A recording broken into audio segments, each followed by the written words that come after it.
Hello, everyone. I would like to welcome you to this webinar on community connections through climate actions, highlighting a couple of projects from the Food and Climate Action Team by the Glasgow Community Food Network. I am Riika Gonzalez and I coordinate the Glasgow Food Policy Partnership. And this session is brought to you by the partnership and supported by the Glasgow Centre for Population Health Communications team. During this session, there will be 3 presentations followed by a panel Q&A session. If you have any questions for our speakers, please use the Q&A function and use this for questions rather than any general comments. Our events team will be using the chat function to post links relevant to the presentation. I now have the pleasure to introduce you to our first speaker, Chris Kane, who is the project manager of the Food and Climate Action Project. He has a background in community organizing in various parts of the United States, most recently expanding the Community Fridge Network and other mutual aid efforts regarding to emergency food aid in the city of Philadelphia. I will let Chris tell you more about the campaign and the project. Hello, everybody. Yes, I'm Chris. Nice to see some folks joining us today. Really grateful for that. So yes, I'm the project manager for the Food and Climate Action Team. We've got a couple of our team members who are going to be speaking today, including Jackie, who is our community activator in the north, and Jenny, who is our community activator in the centre of Glasgow. Our project is a 5-year project funded through the National Lottery until the beginning of 2026. And the idea is that we are working alongside the local community to co-create a more resilient food system, one that's fairer and kinder to both people and the planet. And when we say kinder to people, we mean their wallets, economically kinder, also their health and culturally relevant and appropriate as well. So we work with 5 different organisations throughout Glasgow who act as our hosts. They are partner organisations with us, one in the north, east, south, west and centre of Glasgow. That includes St Paul's Youth Forum, The Space, Urban Roots, Central West Integration Network and Glasgow Eco Trust, some of which have specific food and climate focuses and remits, some of which that is not their specific focus necessarily, but they incorporate those types of activities into their audiences that they work with and support.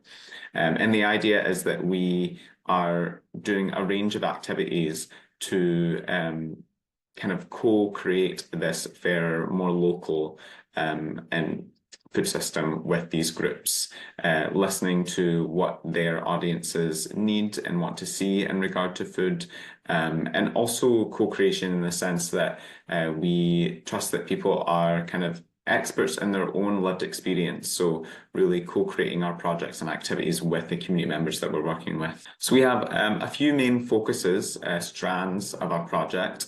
One is food education, so that might take the form of cookery groups, supper clubs, workshops around fermenting and storing foods, how to prepare food on a budget and stretch a meal, how to cook meals that are both environmentally and physically healthier for people, and economically friendly as well. We have our urban agriculture strand, which is really focused on increasing spaces for growing more local food throughout Glasgow. So that might include community gardens, that includes allotments, market gardens in which people can grow food and kind of make a livelihood off of that in Glasgow, and various other kind of more informal spaces for growing, such as beekeeping, things like that.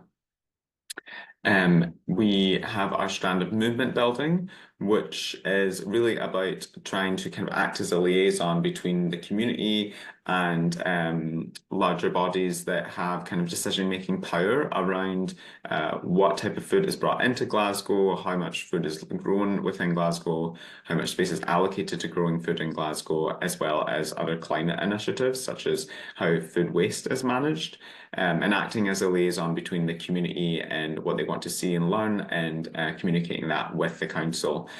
Often that can take the form of networking events in which parties from various stakeholders can come together and learn from one another and talk about, kind of creating change and moving that upward. And then we have a kind of our resources through our online hub, which is a map online in which you can find local climate and food services and activities to engage in, whether that's a growing space or emergency food provisions, as well as a slew of resources online to access around growing your own food.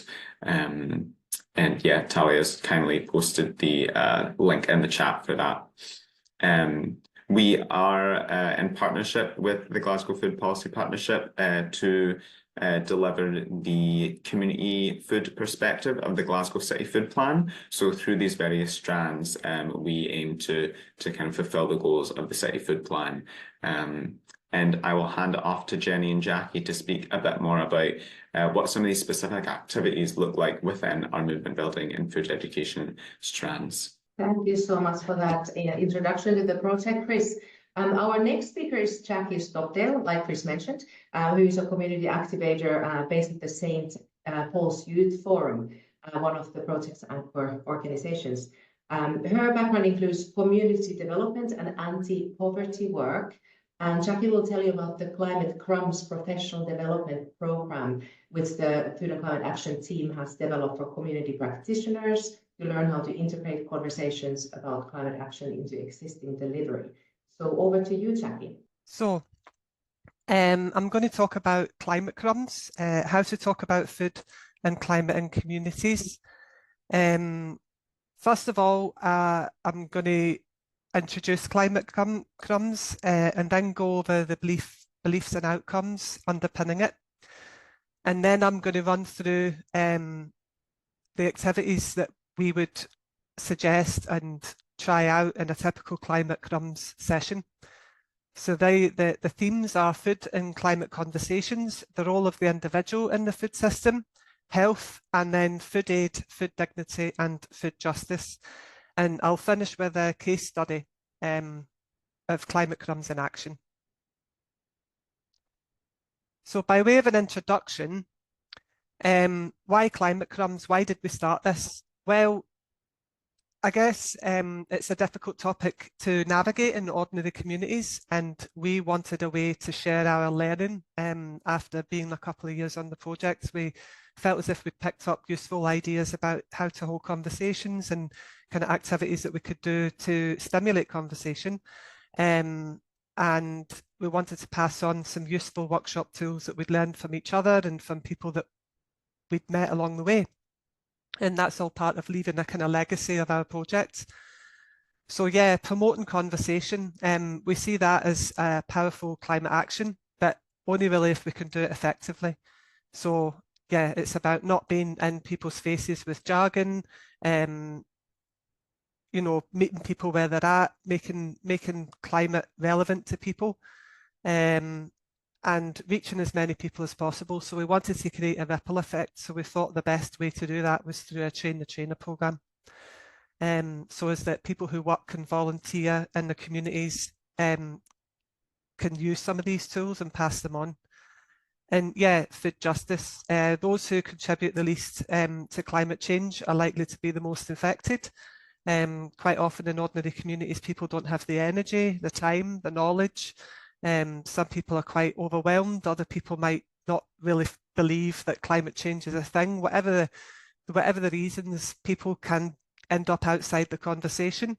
Yeah, these are the folk that are going to be the most affected. So it's about trying to equip people with tools like cooking and growing, which are simple climate actions that will help communities, local communities in the long run. So the beliefs and outcomes that underpin our projects is that, as I touched on there, food and grown food is a powerful climate action, and so is cooking food. In terms of growing food, it reduces food miles and emissions. Agroecology increases biodiversity and environmental repair. It places less emphasis on industrially farmed foods and monocultures. And cooking food reduces processing energies, allows for seasonal foods, and reduces food waste. So these are huge. I mean, if we can get more and more people in ordinary communities doing these two simple things, whether it be volunteering at a community garden or growing herbs on a windowsill, these are all small steps make for big successes. We take a planet-friendly, penny-friendly approach, because basically many things that save money are also climate-friendly actions. Meal planning, you create less food waste, and help save money. Growing your own and regrowing scraps help save money. The less cooking time, you use less energy as well. Eating less meat or industrially produced meat or dairy products, they all help your pocket. Many people are already doing some of the above, so we want to celebrate that. And fundamentally, the climate crisis is a systemic issue. We don't believe it's down to personal choice. So yeah, that's why we take that approach. The outcomes are quite simple. At the end of the session, we hope participants will have a greater understanding of why cooking and growing food are positive climate actions, and have more confidence in bringing in climate activities to discuss and discussion to topics to the groups that people work with. So in terms of kind of getting to the typical things that we might cover in a climate crumbs session, we start off with an activity around food and climate conversations, and yeah, this is more for the actual participants to explore ways. Well, firstly, explore the range of reactions that they might get in the community when they start talking about food and climate change, and then to yeah, so basically it's to ask people to draw two characters or two representations of the reactions, attitudes, emotions, and views that they might encounter in conversations about food and sustainability or climate change, and then discuss that, and then move on to drawing another representation of themselves as community workers or volunteers, and how they might respond to the character that they've created or some of the emotions and views that they've thought about. A wee example this has been carried out was it will remain anonymous, but that was the artwork. And yeah, it gives people an opportunity to really think about what kind of reactions that they might come across, and do a little bit of practice and a bit of preparation, and share ideas and experiences about how to respond, and even if it's necessary to challenge, how do you do that gently? How do you do that in a way that's not going to patronize people or upset people? Yeah, so another way of doing it, which is less art kind of orientated, is just to simply do this diagram on a flip chart sheet about framing conversations, and discuss what skills can help, what values can guide us, what language we can use, and where can we have these conversations? Is it anywhere, or could we have them in a garden somewhere more relevant, or whatever? So this again was an example of a session in which we did this. So the skills would be empathy, knowledge of the local area, communication, places where you would go, community groups, local cafes. I won't go through them all, but it's self-explanatory. But that activity works quite well as well, and it's a wee warm-up. So yeah, in terms of the theme of exploring the food system and the role of the individual, we kind of try and inject a bit of humour into some of the workshops, and we present people with this diagram, which is like super scary, but it also sums up how massive and complex and kind of broken the food system is, and that it's a way we kind of say, look, this is not what we want to talk about, this is not what we want to tackle, and we'll maybe break it down and say, look, using kind of more diagrams like this that are a bit simpler, and we can say, you know, we want to cut out a lot of this. We want to cut out the processing, the transport and distribution, the marketing, and we just want to go from growing, cooking to consumption, and you know, and explore those areas. So one of the most successful activities that we do is borrowed from like teachers who use this a lot in their classrooms, and it's the Diamond 9 activity. And we ask the question, what is a climate action? And we give people 9 laminates with climate actions on them and ask them to kind of categorize them into what they think is the most important and the least important. We don't put really strict rules on it. We can say, you know, it doesn't have to be a diamond, just discuss which ones you think are the most important and the least important. So we actually did a workshop yesterday, and this was what one of the groups came up with. So at the top, they had buying fair trade products, protesting on the streets, volunteering at the community garden and joining a campaign. At the bottom, eating less meat, observing meat-free days and weeks and months, and becoming a vegetarian. And they did explain actually that they didn't see it so much as a hierarchy of what was most and least important. They saw it more as a journey of climate action. So it's always really interesting how people interpret this exercise and what they come up with and the ideas and the discussions that it stimulates. Other questions that we can use or that we have used and what we suggest to people to use are, what are the best tips for avoiding food waste at home? This is quite handy for if you're doing something with younger kids, like in a school setting or a youth club setting. What causes climate change? That's a bit more generalized. So it's interesting to see how much people feel that food actually features in causing climate change, because I don't think people really always appreciate that it is quite a significant percentage of greenhouse emissions are down to the food system. And this is quite interesting for something I'll be moving on to later, and that's looking at the role of the individual within the food system. And you ask, like, you can frame the question as how you can fix who is most able to fix our food system, or who is most responsible for making our food system more sustainable. So this, you know, nested in there is the individual and the consumer, but there are also the bigger players like war, local government, policymakers, international government. Where do people feel that the consumer fits in that? And that leads to conversations about the role of the individual. And of course, you can change the scale of the Diamond 9. It doesn't have to be most important to least important. You can really play about with this exercise and do it twice, at the beginning and the end of the session, to see if people's feelings have changed on certain things. Using images like advertising images, I've found is quite useful for helping people explore what influences them and realize that actually it's not just individual choice. There's a lot of influence coming from marketing. So in this exercise, we would ask people, ask a group or individuals to choose an advert that they were drawn to and ask prompting questions, and you know, that they can write on post-it notes or whatever. Why did you choose that advert? What is the advert saying about the product? How are they attempting to attract you as a consumer? Is this the kind of thing that would make you buy the product? Do you think that the advert is truthful, and why?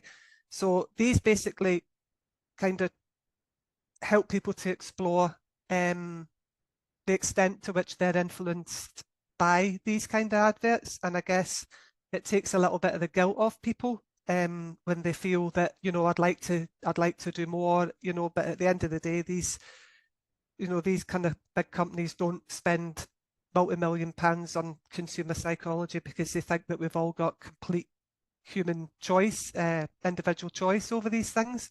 So it's a good way of exploring that. And another theme that we use is health. Basically, what's healthy for people is usually healthy for the planet as well. So if we can focus on health, that makes things easier. We can use the Eat Well guide. That's quite well known, but some people don't always find it easy to use. So it's about exploring that a little bit and saying, would you find this Eat Well guide helpful? What are some of the barriers to using it? Like, what alternative would you come up with? What would help you? There is also a planetary Eat Well guide that takes account of kind of more cultural preferences, individual preferences, dietary requirements, things like that. And there's even a Scottish Eat Well guide, which brings it back to kind of more local produce and, you know, what people can do. Because if we can encourage people, I guess, to eat more locally, from locally sourced food, that's helpful for the environment as well. And you can present these to people and ask to compare and contrast. How might some of the barriers identified earlier be overcome, and which of those kind of Eat Well guides would be most useful to people. Quizzes are a great thing. I mean, I should really have mentioned this earlier, but these are all things that are adaptable for, you know, as many situations that we can think of. You know, people who are growing in a garden, volunteer growing in a garden, in a classroom setting, in a community setting, while they're cooking. These activities, you can put the activities on laminates and take them with you, and just adapt them to the circumstances that you're in. And that's how we've tried to design them. So for example, this is a very quick quiz. What percentage of land area of the UK is used for farming? That's 70%. What percentage of the UK greenhouse gas emissions come from the food system? That's 30%. How much money are Scottish households losing each year by wasting food? That's £1 billion. These are quite easy figures to remember as well. So sometimes you don't always need to take the laminates. It's just ways of stimulating discussion. Another way is, which one of these foods does not count as one of your 5 a day? The answer is actually potatoes, and then you use kind of imagery and an explanation, which also helps for people of speakers of other language or people who might have literacy issues.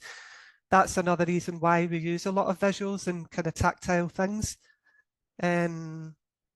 You can use the myth or reality approach. That's a very easy one to throw out there when you're having conversations in a garden setting, for example, or a cookery group. Overfilling the kettle doesn't waste money. Is that a myth or reality? It's a myth, because the experts recommend you only fill it with what you need.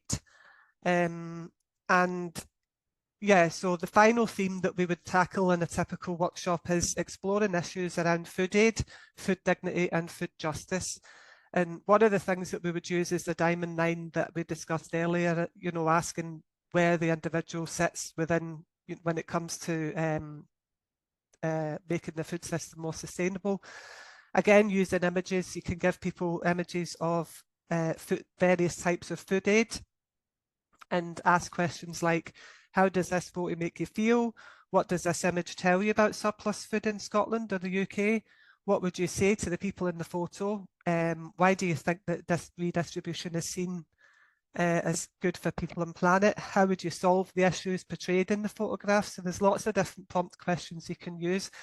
And the images tend to really stimulate deep and rich discussions. So you quite often find you only really need to use 1 or 2 of these questions to get a really good discussion going. So lastly, I'm just going to give a quick run through of how I enacted some of these things. The St Paul's Cooking for Resilience course, it's like a case study of how the cookery group and I kind of co-created a course which covered some of the themes that had come up during our discussions and during our cookery group session, where we all just come together every Thursday. That's where I am just now, actually, and cook together and eat together and talk about the issues of the day. So we started with a couple of weeks of storytelling using Alison Galbraith, who's an excellent storyteller, and I might as well give Harold a wee mention as well, who did our filming for us. And yeah, so it was a couple of weeks telling food stories, people's experiences, their food journeys, the influences on, you know, their diets and how they eat throughout their lives. Then we invited a guest community chef who, Dora Borachini, who's CEO of Happy Cooking. And she came in and did a kind of theme of bulking out recipes. So we did 2 shepherd's pies, one was veggie and one was using butcher's meat, but bulking that out with lentils and things like that, just to demonstrate that people can access health, good quality mince, but just bulk it out with healthier things, and it's still really filling and nutritious. So the recipes we used were linked to the workshop themes. So you might see just at the bottom in the middle there's veggie kebabs. So that was a kind of fakeaway idea. We did a big vegetarian soup and as a vegetarian themed week, and that was when the storyteller was there because she was veggie. We used lots and lots of fresh vegetables, some of the freshly grown vegetables from St Paul's Garden as well. And then it culminated in a trip to Gartuck Stitch Farm, which was a small holding to give the group a chance to kind of reconnect with the source of their food. So as you can see, they took part in various activities that day, foraging, feeding the pigs, milking the goats, cuddling goats, spraying ducks with water because they seem to love that, and looking at the garden as well. And that was really satisfying for me because I got comments like, I thought it was going to be boring, but I had a great time. And I've never visited a farm before. I've never been to a farm in my life. So that was amazing to hear that we were able to provide that opportunity. We gave a resource pack at the end. I made up a wee calendar out of all the photographs. They got an apron. They got all the recipes in a folder and a certificate. And we had a presentation day, and as you can see, they were all really chuffed to have achieved that, and we just had a great few weeks. And just to finish off, sometimes these sessions can be quite heavy going. We can, the stimulates a lot of discussion, and it can get a bit heated at times, I guess. So at the end of a session, I always put this, which is, I put it together. I'm not going to lie, I don't know where the quote came from. I found it on Facebook. And I superimposed it onto a view from Iona, and it's just turn off the news, go outside and breathe. You were never meant to carry the burden of the whole world. So it's just to remind people that the small things that they're doing are huge and powerful, and yeah, to just a nice calm end to the session. So thank you everybody for taking the time to come today and to listen to my presentation. I'll stop sharing now and pass it back to Rika. Thank you so much, Jackie. It's amazing to hear about different ways to make climate relevant to people. We will now hear from another Food and Climate Action team member, Jenny McIlvery. And having worked in the community food sector in Glasgow for at least 10 years, Jenny is an experienced facilitator, educator, and project coordinator, passionate about reimagining food system and linking people together. She has played an instrumental role in conceiving and delivering Composting for the Future project, as well as delivering food education activities and working with our partnership as well on the Full of Beans campaign. When she's not transforming food systems in Glasgow, she's spending time with her family in Bath Livy in Stirlingshire. I'll pass it on to Jenny now. Thanks, Rika, and thank you so much for having me today. I'm going to talk about the Composting for the Future campaign, which is part of our movement building strand that Chris mentioned. So this movement building is all about how we can upskill and add value to the community food sector across the city. So it contrasts or complements the work we're doing in local communities. So first of all, just to make sure we know what we're talking about, what is composting? So it's the process of taking kitchen waste and mixing it with other things, garden waste, and just leaving it to decompose, where nature does its thing and it turns into compost, which is often called black gold because of the benefits it gives to plants and the value it has for growing food crops. It really contributes to building healthy living soil as well, and provides a perfect balance of nutrients for plants. 1 teaspoon of healthy soil contains billions of microorganisms and bacteria, and all this without really having to do much. We just let nature do most of the work. So for growing food, composting is a great climate action. And why did we choose it as our focus? So as I mentioned, it's a climate action. It's very simple, it's very tangible, and it's a way of diverting our food scraps from landfill. So as you may be aware, when food waste goes to landfill, it breaks down anaerobically without oxygen and produces methane gas, which is a very damaging greenhouse gas. On the other hand, if we compost the food scraps, food waste, we don't get those methane gases, and we can capture carbon through growing plants. It's also peat-free, so a lot of compost that you buy from the garden centre still has peat in it, and this means that when you extract peat, it destroys peat bog habitats. Peat bogs are a really good carbon sink and a hotspot of biodiversity, and it's not a renewable resource, so we want to avoid using peat in gardening. Carbon capture, adding compost to the soil makes a very healthy living soil, which is able to store a lot more carbon than a poor soil. Why community composting? Community composting has a slightly different emphasis to composting. Community composting is just when you compost with others or for others. So it might look like neighbours sharing a compost bin to produce compost for a shared garden, or it might be a community garden producing compost and teaching others how to do it, or it might be an organisation that's set up to collect people's food waste and compost it and redistribute it. It's usually free to join in, and there's a great potential for community composting to tackle the food waste problem, particularly in areas where there isn't a council food waste collection.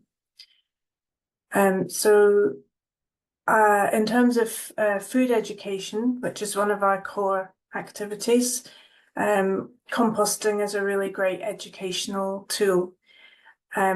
Especially when you can get the microscopes out and look at the little creatures that are living in there, or looking at worms.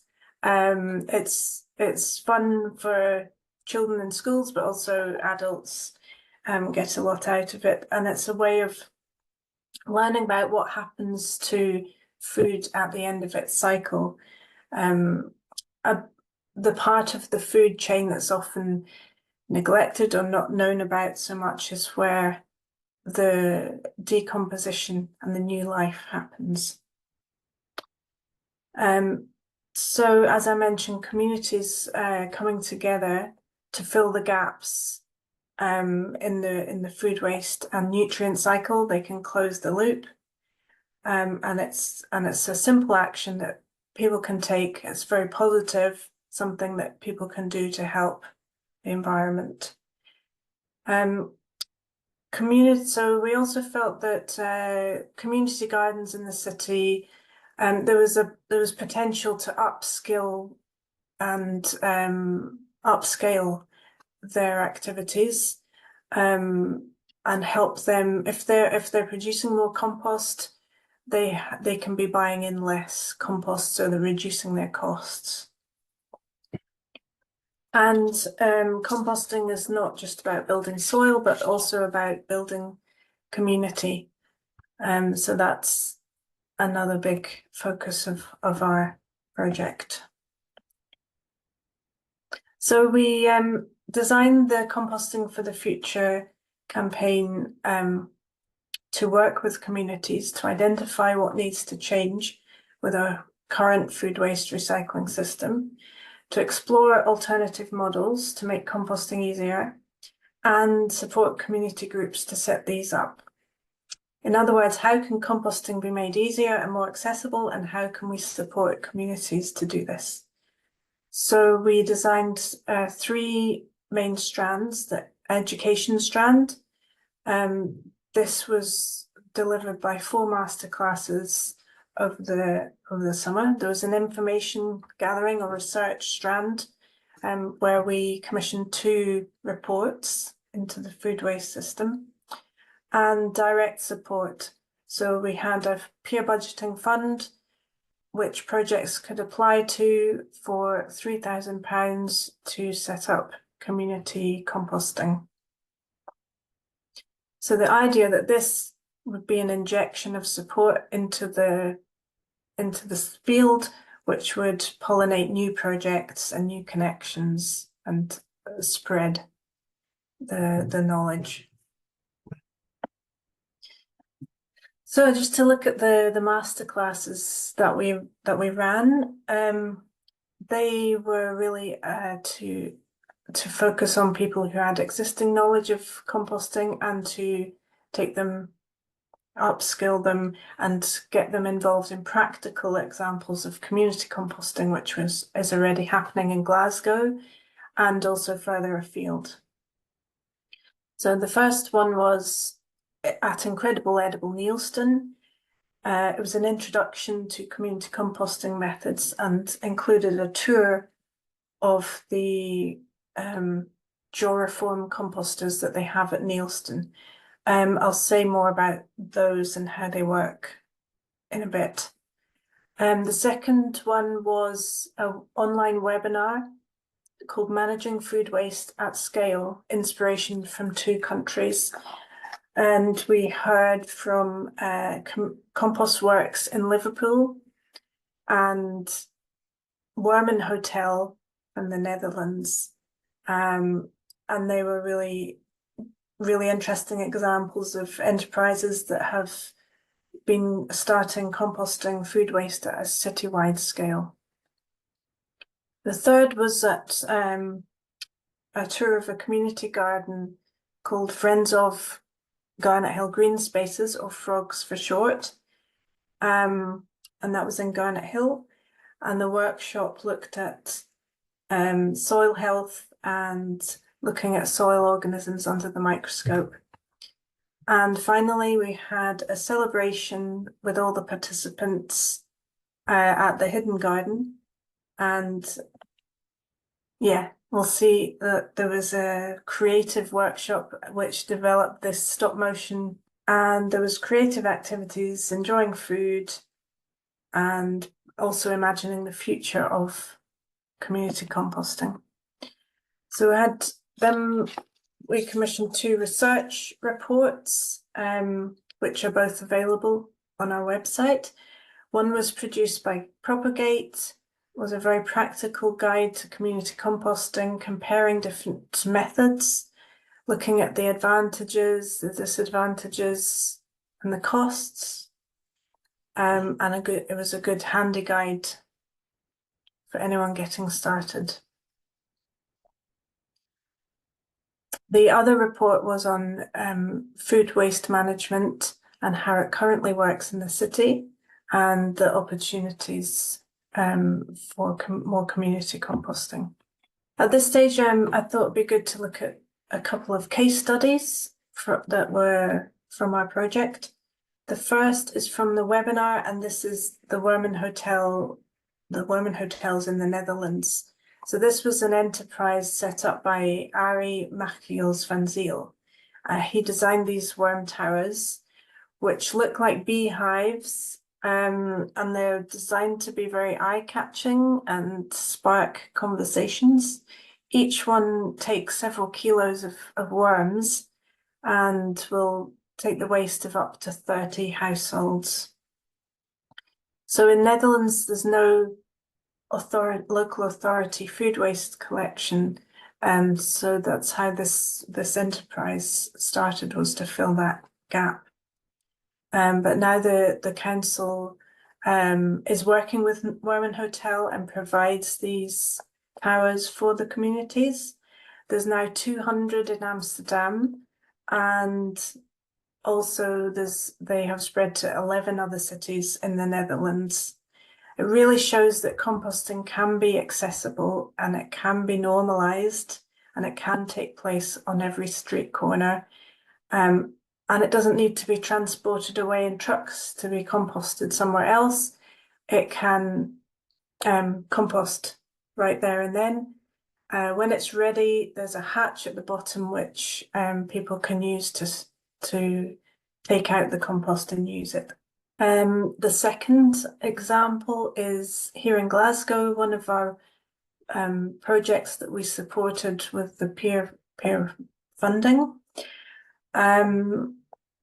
So they are near the city centre. They've got a small community garden, and now they have 2 of these drawer form composters. They're like barrels on their side with 2 hatches where you can open and add the food scraps. You need to add it and mix it with sawdust as well. So the advantage of these are that they're raised off the ground, so you don't need to bend over to use them. They're also sealed, so pests and things like that can't get inside, and they contain any smells inside as well. And they're lockable, so you can control who has the key or the password to the lock, so you can control who uses it. They've also got a very large capacity, so can deal with a lot of food waste. Margaret actually went down to the food hub at the Multicultural Centre and took some of their food waste and composted it. So it has got potential to link up with other organisations and businesses as well. And they benefited from our project because they went to our masterclasses and they met Incredible Edible Nielsen, who gave them a lot of advice and tips about the drawer form composters. So just to look at some of the learning from this campaign and the delivery that we've been doing. So we've learned about some of the challenges that's faced when you by community composting. So there's the attitudes. So it's not the most popular or well-known activity. Even in community gardens, it is sometimes a neglected activity. But we're confident that with our training, education and awareness, we can help people to have more light bulb moments. People can become ambassadors for composting and spread that awareness to others. And for some, it will never be that interesting, but if it's easy to do, then they're more likely to do it. And land ownership, so just accessing the land to more sites for composting to happen. I've heard people talking about all the derelict land in Glasgow which could be used for composting. And if there was an easy way to access this land, then we could get a lot more composting on the go. Waste regulations, these are just something to be aware of. There is more information in our reports on the website, but the main they only really affect you if you're dealing with large volumes of waste or if you're a business. Finally, matching up people, so just people finding out where to compost, and even businesses that are interested in composting their food scraps. we have had a few inquiries recently of businesses that want to partner with a community composting site, and it would be good to have a place where people can find each other without always going through us, which brings me to the Make Soil website.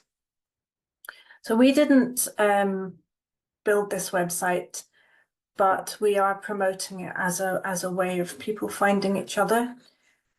So whether you want to donate your food scraps or whether you want to set up a compost bin, we're encouraging everyone to register on this website so we get more populated for Glasgow.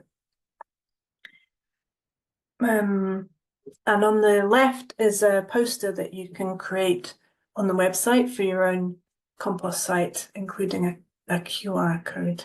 What conclusions have we drawn from this so far? The campaign has definitely led to new connections and a lot more composting happening in the city. We've sparked the creation of 10 new sites across the city, from the Children's Wood to Gathering Ground, Alexandra Park and Glasgow. And the great thing is that they're already forming networks of information sharing. Normalising composting, changing perceptions. So even as a team, we admitted that we were not experts on composting before we came in, but as we've learned more about it, we've all become convinced of the benefits of composting into sustainable food. And we've noticed that often people experience a light bulb moment. So when you sort of become converted to how amazing it is. And this could be from considering all the life that's there beneath our feet without us even noticing, or it could be just the joy of creating something useful from something that would otherwise go to waste. And one member of the team told me that we are the universe experiencing itself. And she said, I never realized how true that statement was until I worked on this project. And she said that after co-facilitating a workshop on soil health. So we're hoping that more people will see the benefits of composting and that it will become less scary and less gross to people. And we are seeing that as we do more education. And then a thing that surprised us was that businesses are also often part of the community composting web, and they're often motivated to compost their food scraps, but lack the time to find out how to do it. So there's definitely scope in the future for exploring this potential for linking up businesses more. Just another emphasis on the community benefits that we found. In the Ari from Worman Hotel said that every time he opens a worm tower, he makes sure there's a party to really celebrate the composting. And there are also opportunities for events to happen. At Frogs, we're planning a pumpkin smash, where people after Halloween will bring down their old pumpkin lanterns and we'll smash them up and add them to the composters. People are taking tangible actions to benefit the environment. And if you do have a community composting scheme on your street corner, you don't even have to know much about composting. All you need to do is come down and put your food scraps in the bin. So it's very easy to understand. And scaling up and reaching more people. So the more people we can reach, the more benefits there are to communities. And the successful projects are really about going viral and for composting to take on a life of its own. Just to sum up what's next for the Composting for Future campaign. So the learning we've gained from this project will be fed into the next phase of our movement building strand, and we'll continue supporting the composting projects that we've funded. And the feedback we got from some of our events was that people would be interested in continuing to build connections through visits and knowledge exchange. So we're planning a series of monthly composting connections events in the coming months. And I feel that this could form the beginnings of a mutual support network, which will share the training and knowledge out through into the communities. And just to finish with a quote from a participant on our masterclass, she said, "I enjoy being part of a network where we can share experience and knowledge about composting and ways of reaching out to more of the local community." And thanks for listening. I will pass back to Rika. Thank you so much, Jenny. It's amazing to hear there's so much amazing work happening in communities, and the campaign is clearly making composting more accessible and even exciting to people. We now have 15 minutes to answer questions from the audience, so you can use the Q&A panel for that. So I would invite all the speakers to put your cameras on and join this session with me. Just before I start asking questions that you are from the audience, I just wonder how many people have taken part in these programs in both Climate Crumbs and Composting for the Future. Do you have any idea of how wide the reach has been so far? I realize they're still ongoing. Jackie, do you know how many people the Climate Crumbs has kind of reached? Yeah, I think that we discussed this recently, and I think it's about 50 organisations so far. And as I said, the hope is that there would be a ripple effect, and we've got a few more in the pipeline as well. Oh, that's a huge number. And how much longer will the Climate Crumbs program continue? Until the end of the project, and even, beyond in whatever shape or form, hopefully. Yeah. The So project takes in the future. So huge potential for that to reach many more people. How about you, Jenny? Do you have kind of ideas of people who the Composting for the Future has reached? It's obviously probably quite hard to get an exact number since you work with so many organizations. Yeah, well, directly through the master classes, because there was 4, there was maybe 80 or so that went to those. Yes, and but with the funded projects, there was 10 of those, and each of those will work in their communities with lots of people. So I think it is hard but it is something we should look at recording, or maybe asking them as they received funding that they should send us some data so that we can gather that as part of our evaluation process. So yes, it's not something we've done yet, but we will be doing, capturing those numbers. And how long will the campaign continue? Is that also till the end of the project, or is it just this year? Yes, so our Food and Climate Action Project is funded till the end of next year, and we have plans for continuing this movement building strand, but it will have less of a focus purely on composting, and will support food projects more generally. Amazing, thank you. We now have a couple of questions. One of them is once again for you, Jenny, about composting, about indoor composting. Would you recommend individuals try indoor composting, and do you have any advice about how people can get started with that?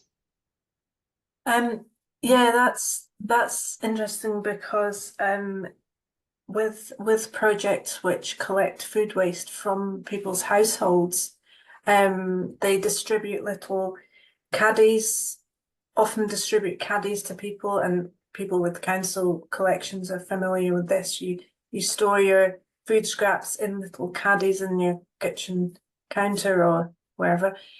They often turn moldy and smelly very quickly, but a way of delaying that process is adding bokashi bran. So if you get into bokashi, this is all it is storing it in a container in your kitchen. You can add bran to it, and it has these microorganisms that ferment the food slightly, but it actually means it's less smelly and more stable. So maybe in 2 weeks' time, you can then collect those food scraps and compost them as normal, but it makes it more stable for people to just collect their food scraps. But if you want to do the whole composting process indoors, you can as well. I've done it before with like mini worm farms, which you can use if you're comfortable with the idea of them possibly escaping from time to time, having to put. But yeah, you can do it successfully. Amazing. So for those of us who don't know what the bokashi bran is, could you tell us what it is and where you can get it from? I buy it online from Wiggly Wrigglers. They sell all sorts of things. They farm worms, so you can buy worms online from them. You can buy bokashi bran. So yeah, it's just bran that's been treated with these the special effective microorganisms. Yeah, and I think Talia has just posted the link, so thanks for that, Talia. And the next question is really for any of you to answer, but maybe Jackie and Chris could start answering this one. What can we do? How do you recommend people can get involved in this movement? I think this probably means movement building, particularly if unable to commit to volunteering during the day. I don't know who wants to go first, Chris or Jackie? I can go. Honestly, I would say get out and get to know your surrounding community and get involved with your surrounding community. Because often what communities are doing together to socialize or maybe kind of better the environment around them, not necessarily like through a sustainability lens, but just, oh, we want to have cleaner sidewalks, or we want to have, a park for our kids to play in, things like that. Those are often climate actions. Those are often positive actions for the climate that we don't really associate with climate or climate change necessarily, that they are about strengthening communities and bringing them closer together. So I would say get out and know and get to know the people that live in your building, live along your street, run businesses locally along your street, and learn about like initiatives that they're doing, things that they care about, and social activities that are going on. And as you meet people, you will get to hear, maybe someone has a similar environmental interest as you, and then you can kind of take it from there. Maybe start a wee space for growing, or start, a group that is like a book club around environmental issues, or things like the sky is the limit on these things. But I think it's about having people connect to one another and communicating, because I think especially post-COVID and with so many jobs being remote and on laptops these days, we get less opportunities to engage in person. So I would encourage people to get out and get to know your community. Oh, that's fantastic. Fantastic advice. It's sometimes just hard to get started, isn't it? And Glasgow Community Food Network, of course, has their own newsletter and website as well. So that might be a good way to keep abreast of what's happening in communities. Jackie, do you have anything else to add? Any ideas that you have how to get involved in movement building? Yeah, I mean, just to add to what Chris said there, it is about it doesn't always need to be officially volunteering. It is just about meaningful and active participation in the things that are going on. It's not always just about the nature of the food that you eat. It's about the coming together around that food, whether that be a community meal, you know, or maybe it's an activity in the community that might be completely unrelated to food, but there's food available. You know, just get involved in all the things that help communities become more resilient, because a lot of that does happen around food.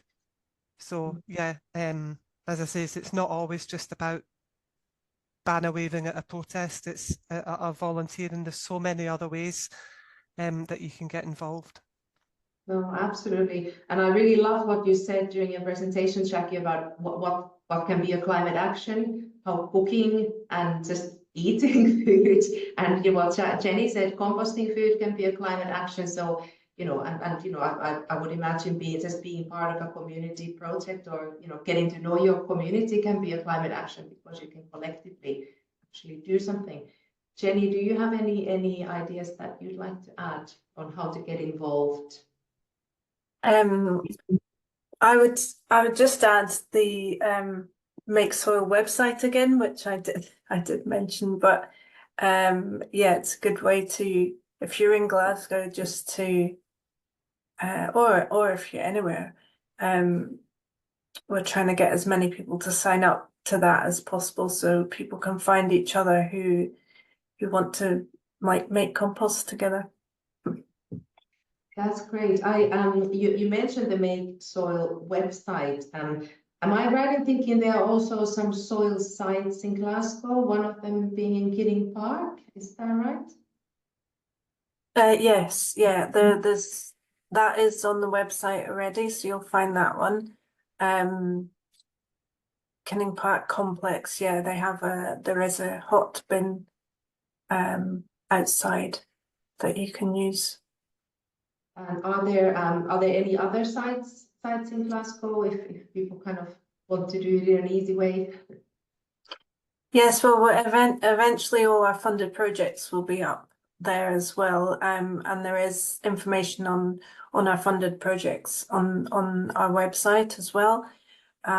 So they are distributed throughout the city.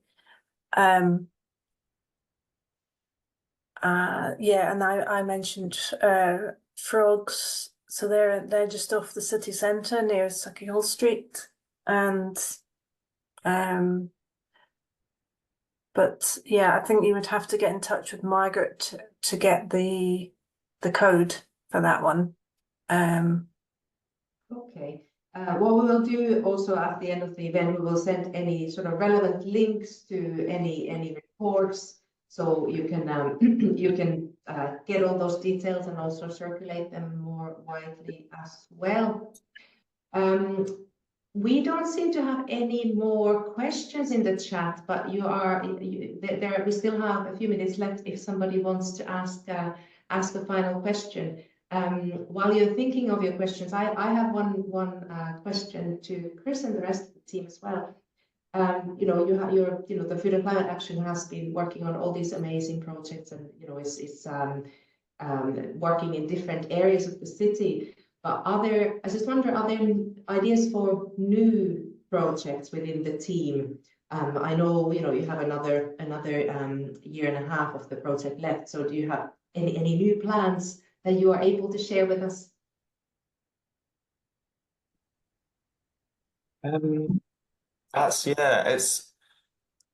I suppose one of the biggest things is kind of what Jenny spoke to earlier about our movement building strand, is opening it up to more than just composting. So we'll be continuing to do peer budgeting for community groups to apply to receive funds to do projects, but our plan is to open that up to loads of different groups that are doing projects around food and climate action that are not related to composting. So that might be, you know, creative art pieces or installations or performances. That might be, you know, starting a cookery group. It might be a huge variety of things that can, you know, allow folks from all different vocations to kind of tie into the project. So keep an eye out on that early next year, kind of that application coming out.